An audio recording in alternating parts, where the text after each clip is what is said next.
Welcome back everyone. Today I have another video. This time I'm playing Rocinante for OP5 Mondays, and this leader was kind of fun, really fun to play, and it wasn't bad at all. His ability is that he has blocker, which means he can protect a lot of your cards by battle, especially like your 1-drops, and I go into that in detail in a second. At the end of the turn, if you have 6 or less cards in hand, you get to restand this attack. So you can attack and restand and block one attack if you want to. So it doesn't seem like much of an ability, but it's very impactful. Like, it allows you to play Baby 5, which I think is the best target early on, alongside with Sugar. Like, both are really strong early on, and if you get to play these immediately, whatever the opponent is playing, you get to tap it immediately, and then you get to defend your Sugar too, because if they don't have any cards that they can attack with, then you get to attack whatever they play and also defend your Sugar at the same time. It's really good. In some matchups, it's gonna be backbreaking. Like against Law, I can see this being really, really strong. Now, Baby 5 is also another one that is a good target because, again, the same reason. You get to search, block, and then you can combo the cards that you search, and you get incremental value every turn. That's with the Baby 5 Searcher. So those are the early game plays that are very strong. And then out of that early game, you try to trampoline into a 10-drop Don Quixote and Red Rock and 7-drop Don Flamingo. Why am I playing the 7-drop? Because I found to be the best card right now in this format. If you realize how the format is going, it's very, very aggressive. And you don't really have time to play a threat that doesn't do something good on play. And this threat is like the most efficient that you can play, that is also searchable. And I found a lot of success with this one. And this one just bounces back a 7 or less. So you can bounce a 7-drop Kid. You can bounce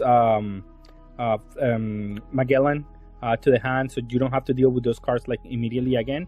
And then you add a 7k on top of that to just be able to combat whatever the opponent is trying to do. Very strong. I think he's making a comeback in this deck for sure. And it's searchable, so it's amazing.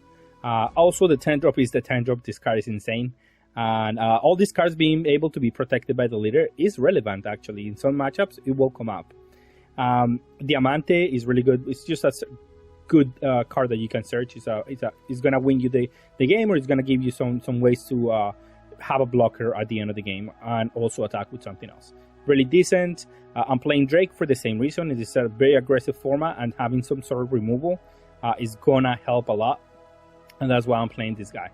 Law and Boa, just like some mid-value threats that you get to defend with the leader that are going to be really good. Like Boa Hancock in this deck is amazing because you get to attack every turn, draw cards, and then defend it with the leader. And it's just very, very good, very, very efficient, and definitely what you want to be doing with this deck.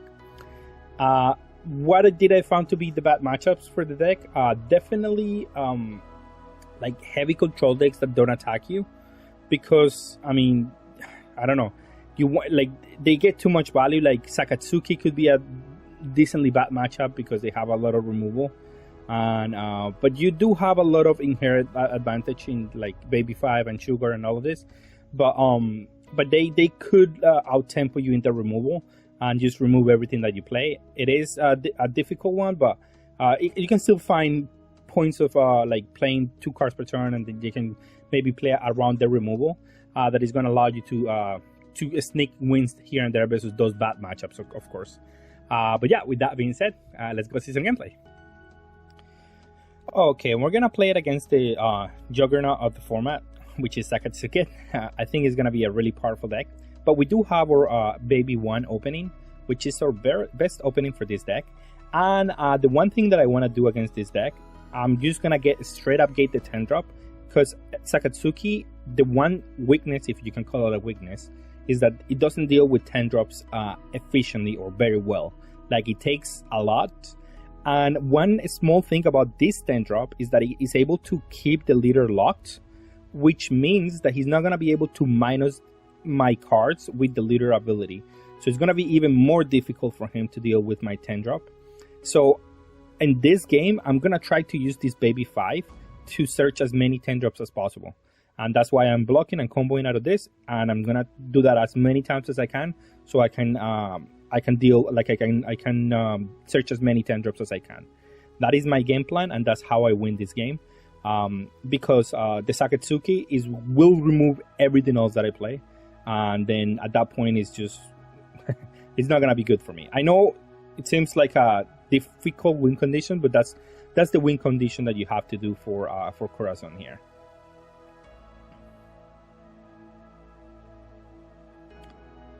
Okay, and for turn we draw another 10 drop, and we get another 10 drop out of the baby 5. So we have 3, and we now, I feel okay about this matchup.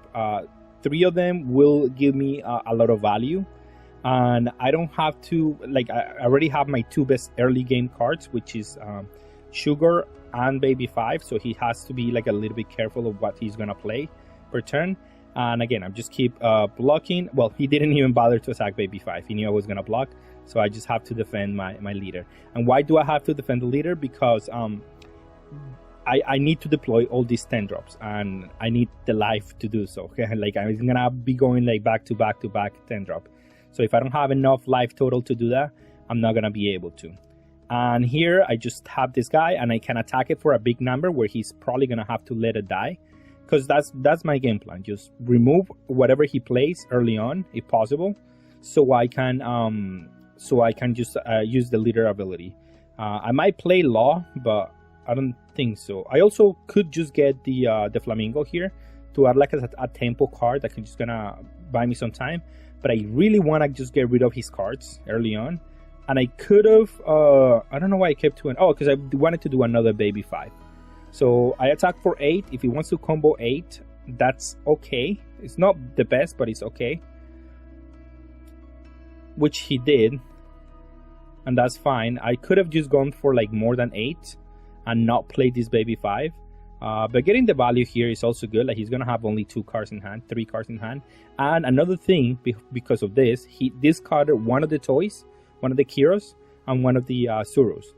Which means that he has even less answers for my 10 drops. And I already said this many times ago, and I will keep repeating it because this is my win condition. My win condition is going to be playing back to back 10 drops. That's the best win condition that I have against Sakatsuki because of the nature of the leader. The leader will put you in that position where you have to have multiple of those, right? Now, I was not able to untap my leader, by the way, something to keep in mind here, because I had more than 6 cards on hand. So I assume I'm going to lose my board completely here. So I have to make do with the 3 10 drops that I have on board. And as I was saying, he protected the thing, so he can attack and he can use all these things. Like, it didn't really matter because he was not going to, like, he was always going to be able to remove my Sugar or whatever the case he had there.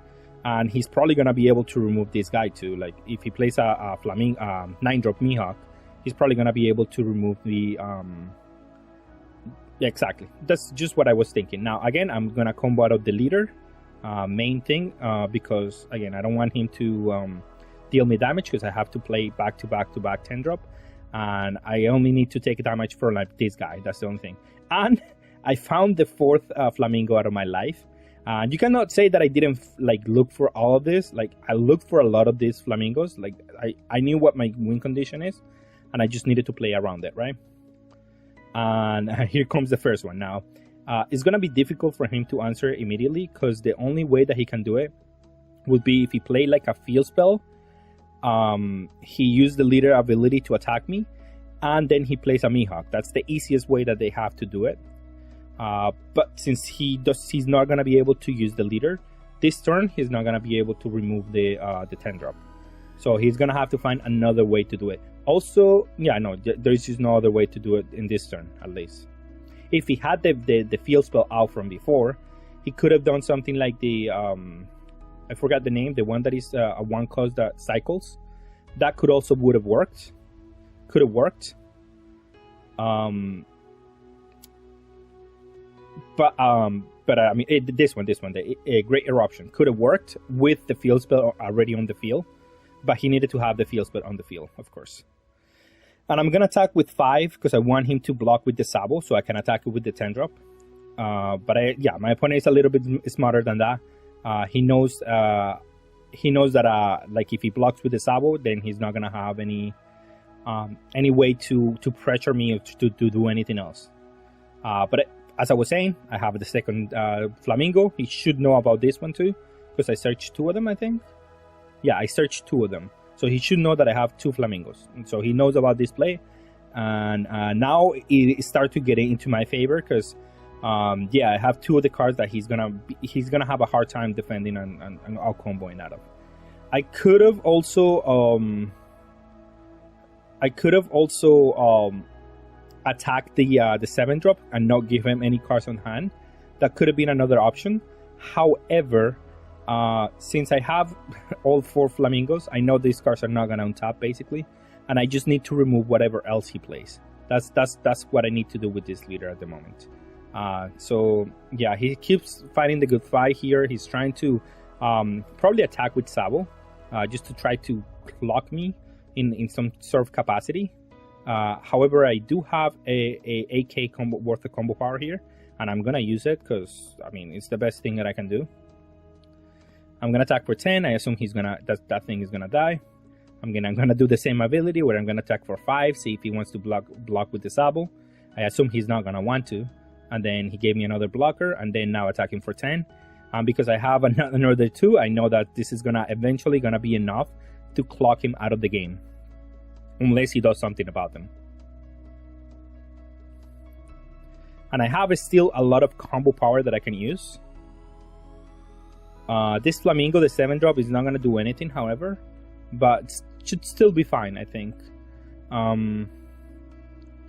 Like that card would have been really good the turn prior, like before the 10-drop, if I would have been able to attack for 7 at the Borsalino, at the Kusan that he had on board, and then I played this guy to bounce back his Borsalino. That would have been amazing as well. Like that would have been a good play. And now he has to use the field spell finally. Let's see if he has some sort of removal for this. Okay, so he uses 1 Great Eruption. And then I assume he's going to use another one. Yes, okay. Okay, so second, and then he has a removal spell of some sort. It could be like anything. It could be just, yeah, Borsalino at that point. Okay, so he found the way to do -6 on this leader. But that's okay, because again, we have another Flamingo to keep in company here. And again, I'm gonna attack the leader because we have to clock him. We have to put him on a low life total here, and then we freeze him again. And that's just I know the win condition for this deck. It's just it is what it is. That's why I searched early for what I needed. My opponent is impressed at 4, really? I thought I searched 3, but I only searched 2, but I got 1 out of the top of my deck. That's why I thought I searched 3. But yeah, I mean, from here, next turn, I'm going to try to go for game. And there is not much, or I could just go off their board. Like, it shouldn't be that difficult to destroy his board. He does have a free attack here on this Borsalino. He could put me to 1, and then we'll see from there. Like he forces me to go for game. Although I don't think it's going to be difficult for us because we do have Sugar, and Sugar is going to be able to tap any blocker, and the blockers that they use are expensive, so they're not going to be able to keep up too much energy after that. But it seems like he's going to want to try to remove this. Okay. Well, he forgot to use the field spell ability, but let's analyze what happened here. If he would have used the field spell ability, he removes 1 of the 10 drops, and then my turn, I go attack for 10 at the leader, and then he has to give me, let's say he has to give me all the cards in hand. Then I go attack for 7, and then attack with the remaining. On black, there is nothing that can remove. On black and blue, there is nothing that can remove a 10 drop, or tap it, or do something like that. Maybe that he can do a blocker out of life. But even if he does have a blocker, I have Sugar to tap a blocker. So he didn't have a way out of this situation here. Like, even if he does the field spell into Zero, into remove it with a Mihawk, there was just no way out of this one. Without a blocker here, he was just gonna lose the game here. Like, again, as I was saying, if he takes the 10, then I just go 20 with the other one, and still won't be able to out-combo that one. So yeah, this is just game over. 4 of them will win you the game for sure. Okay, and we have our game against Karakuri, and okay, we're going first, which is okay for us. It's not terrible, and I attack with my Corazon, and then I play my sugar because I don't want any triggers out of life, of course. My opponent didn't hit a trigger out of life on the first life, so we're good. I don't think we're gonna be in a bad spot with this hand because we're going first, and we can play Don Flamingo on curve, and I think that card is gonna tempo him out of the game super quickly. So I feel in a really good spot, and then whatever he plays here, out of like from the field, I'm just gonna be able to tap it, and then great. So now because he didn't play anything, then we're still ahead. We're still very ahead actually, and he could have something to remove this one, and he does. He just straight up thunderbolts the sugar, which goes to show how powerful that card is in this matchup, eh? And we draw Baby 5, which is another amazing card that we can play here. But I think I'm gonna play the blocker just because it's more efficient at this point, and I want to be aggressive against Karakuri. I could block and get a 2K out of my hand. I do want my leader to restand anyway, so this sounds just fine. He asked me if I want to trash a life or give him a life, and I think I'm just gonna trash a life. I didn't know that we're playing this card in the next set, but I mean, I guess it could make sense. And I'm gonna use my Baby 5 to search a card, and then I get to play another Diamante, which is great for me. And yeah, let him go. He does play something at a life, so I have to be a little bit careful here. I don't have, I mean, I do have a lot of, I have a 9K worth of combo power, so it's fine. Now he's asking me if he wants to give me cards again, and I think I have to be a little bit like conservative because I don't just want to like give him 0 cards. Like I don't want to just lose, especially because he played the 7-drop, which means that I can bounce it back to his hand and add a threat to my board, which is gonna be amazing actually. So that's exactly what I want to do, and that's why I just gave him a life. If it was a different threat, like something that I couldn't remove with the 7-drop, then it would be fine for me to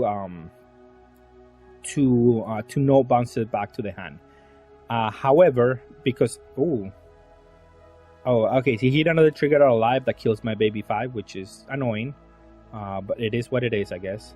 He goes to 0. He just straight up says like, I'm going for game. I guess he doesn't have many things that he can do, but I'm gonna play my Flamingo because that allows me to bounce back the 7-drop and just play on curve here. If he plays a 10-drop, I just get to remove it with my Red Rock, and I still have 2 blockers at the end of all of this, and I should still be super fine to win the game. And I will combo out of this too.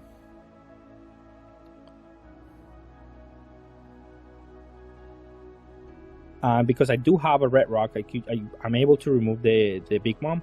However, I don't have too much combo power now that I think about it. So I'm gonna probably attack the Charlotte, just in case. Attack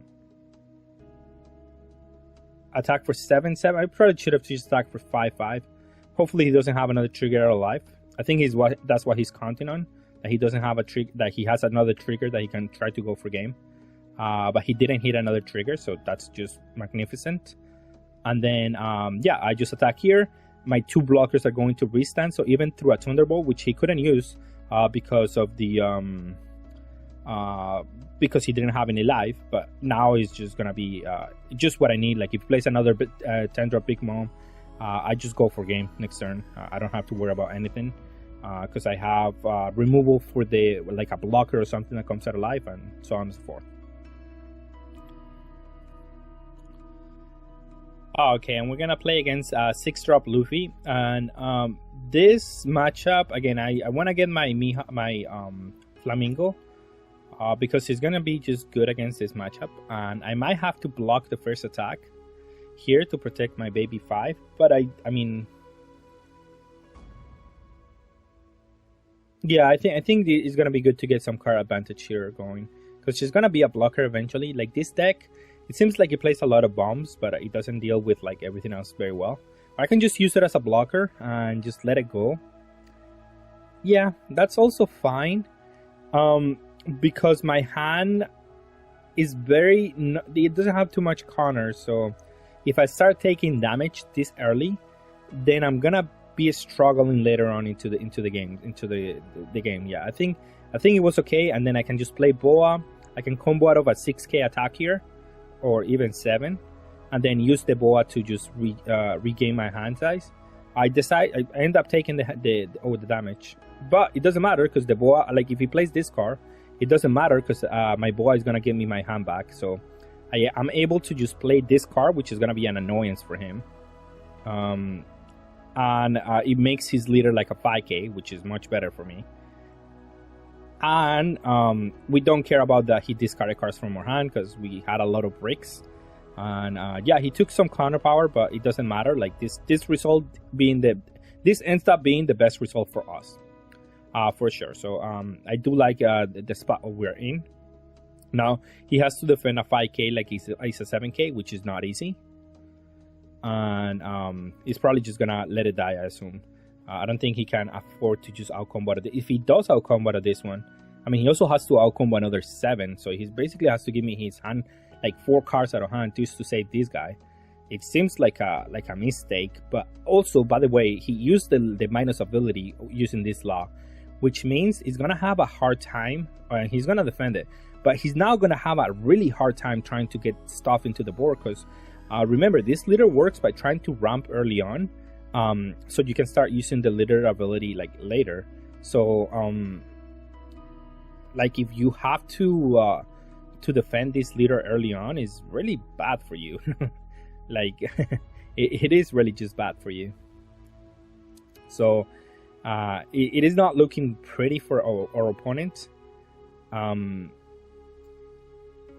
And yeah, whatever he plays, I just get to bounce it back to the hand. So the only solution that he's gonna have in this game is definitely going to be and I'm definitely gonna combo out of this one for sure, because it's just more card draw that I get to do here, and I don't have to use my block here. I get to drop with my leader. Like there's a lot of reasons why to do this, of course. But yeah, as I was saying, like if you're forced to do that with this leader, it's just you're in a terrible spot. Now I could save my 7-drop Mihawk to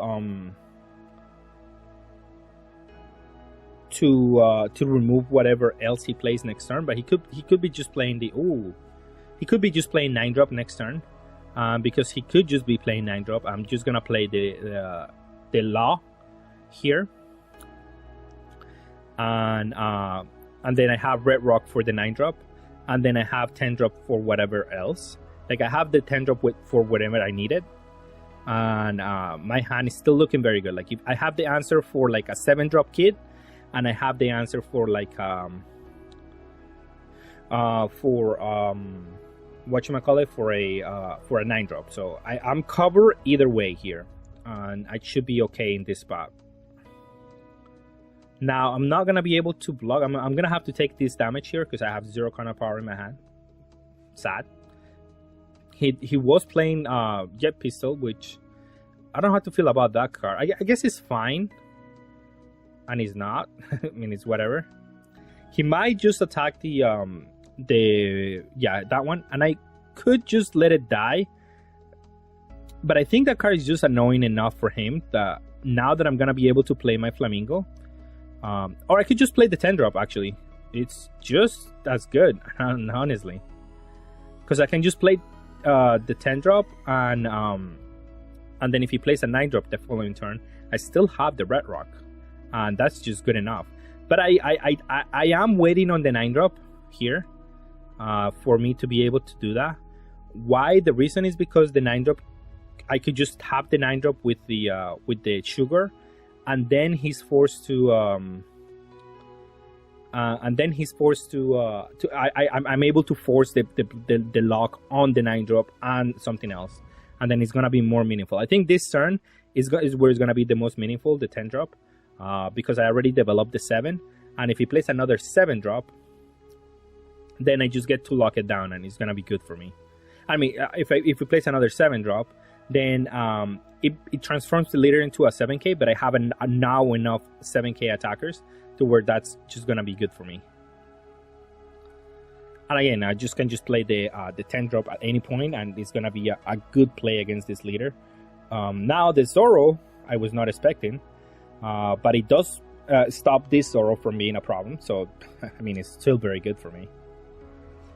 And now that way he cannot just attack me with this Rush Zoro. So, I mean, I'm still okay with this play. Let's see if he wants to attack my Sugar. If he does, I just let it die. I think she's enough. She's done enough. Now she can just function as a blocker. I think that's fine. It's bought me enough time here, and I could try to bait my opponent into doing something like he shouldn't, which is stopping that queen. And I'm gonna attack the leader here first, see what he wants to do. He's gonna have to defend this one, right? And I'm gonna attack with the 7-drop into leader. And then I get to attack this Zoro for 5. And I'll do depending on what he does, because I have multiple plays that I can do. I can just play another Law. I could just do Red Rock and try to remove the 3-drop here. And I'm just gonna poke and see what he does. If he taps with the queen to block for free, I just get to do 10-drop for free and just lock his whole board. And that's just better for me. This is a much better outcome for me. He had to defend a lot of cards there. He had to defend a lot of 5Ks.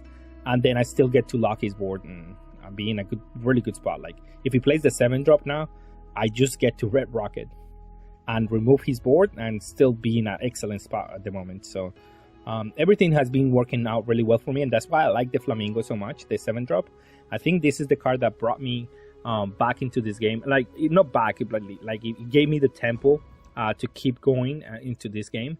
And now I'm in a torrent, like in a fabulous spot right now because of that.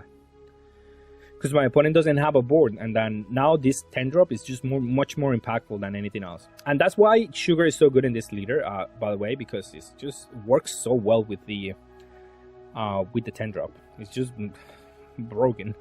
And then he cannot afford to play the 10-drop because he knows he's probably gonna get removed, bounced, or do whatever. And now that I drew another 10-drop, I can just do that next turn. Attack for 5. I just wanted to see what he wanted to do. But he also, by the way, he combo on a 5. He combo 2 cards last turn. Like he used a back kick manners. That means he doesn't have too much combo power in hand, or the combo power that he's got is actually like counters. But I don't care actually if he's just counters or like this. Like, it really doesn't matter, because I can just poke, and then keep the 2 leaders like locked. If that's what he's got, like, I don't really care. And then play another one and just lock the 2 leaders, and he still won't be able to go for game. Whatever he does here, like, he needs like 3 rushers to go for game. That's just not feasible. And even then, all of them have to connect. It's just not gonna happen. That's a good card. I could just combo the 2 cards, but I don't really care. I can just save my combo power for when I need it. And I can do red rock to the 10-drop if I want it. But I mean, I just go for game next turn. Of course, it's just not even a problem. Not even a problem.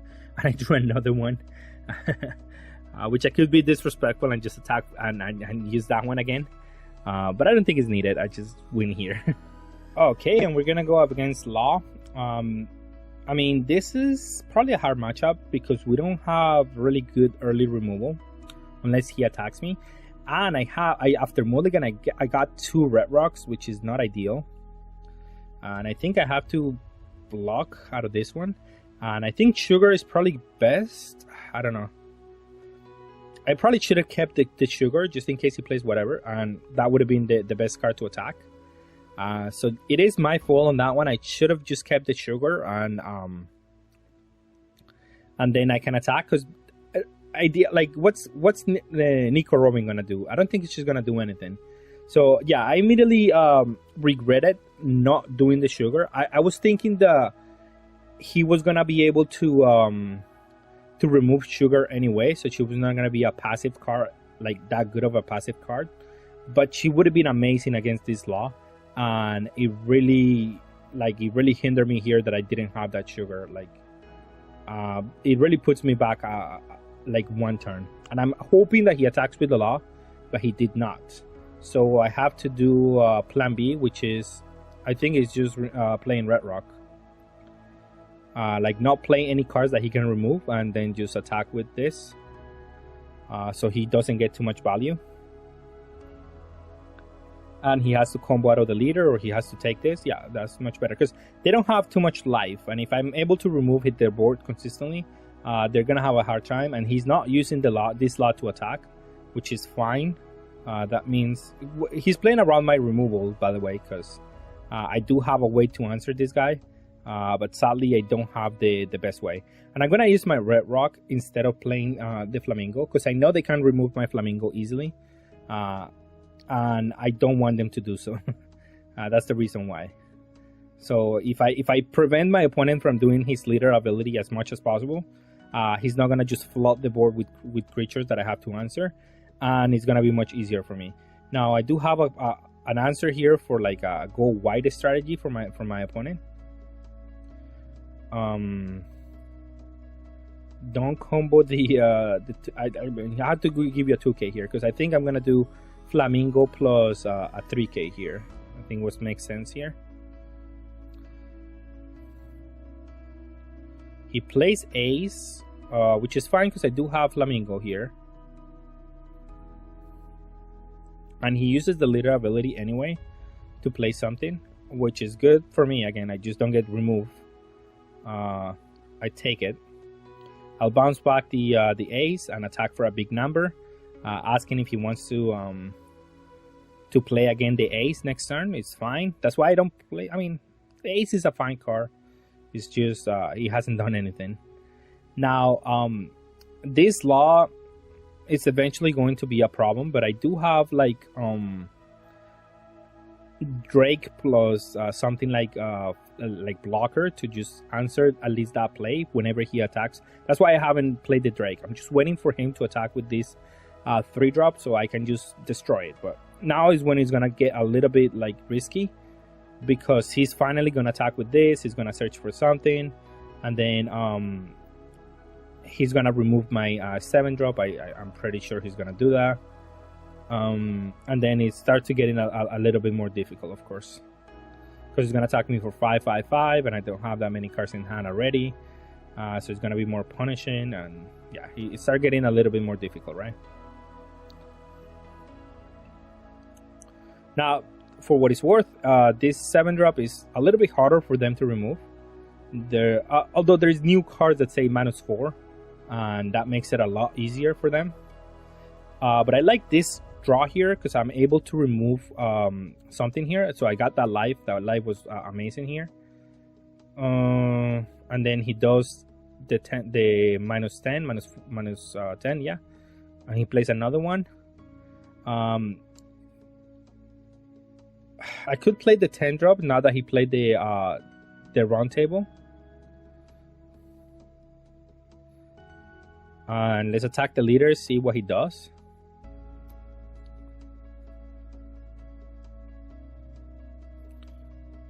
Now, the lead. This is really difficult, but I think I played the leader because it's the harder one to remove. Like, he has to have another round table specifically, and that's why I decided to do this. Because if he does Brook next turn, and he attacks me for -2, and then he's able to remove my 2 guys, then it is very bad for me. This way, at least, if he has to have like a specific answer, and that's not always possible. But these laws are going to be extremely annoying, depending on how many cards he can play this turn. This could just be game.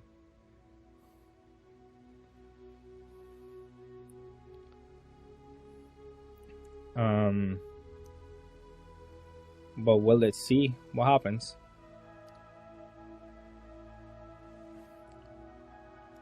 This law definitely makes the deck a lot better for my opponent. And he got a Trafalgar Law. That's fine. So he got another one. I don't think that. Oh, he can. That card can just search itself. Broken. So now I have 2 options. I can attack the leader. I can attack his board. I can destroy his board. Almost.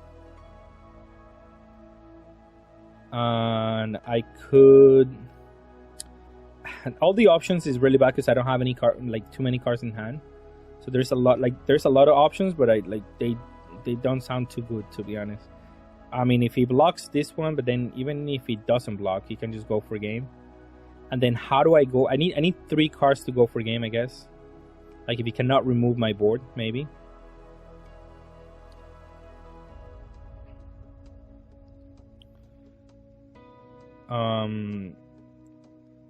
Attack the loss, because I think the loss are gonna be the most annoying ones, because he's gonna get some cards back into the hand.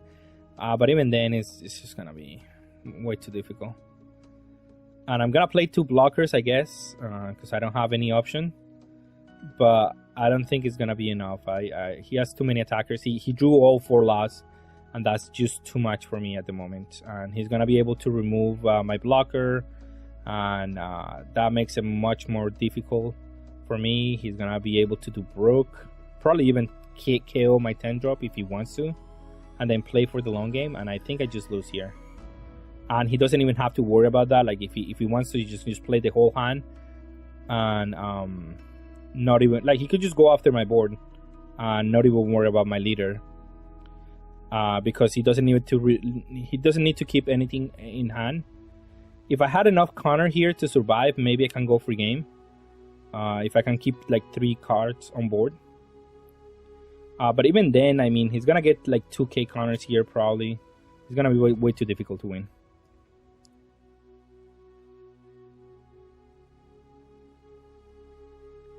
Alright, and for our final thoughts on the deck, I really enjoyed playing this deck. I want to keep tinkering with it. It was really fun. Definitely one of the funnest decks out of the new set. I haven't tried all of them, but I really had a lot of fun playing this one. It is right up my alley, like some mid-rangey like tempo deck. I really like this type of decks, and this is right up like what I like to play. So definitely gonna be experimenting with this one even further. But with that being said, thank you all for watching, and have a good day.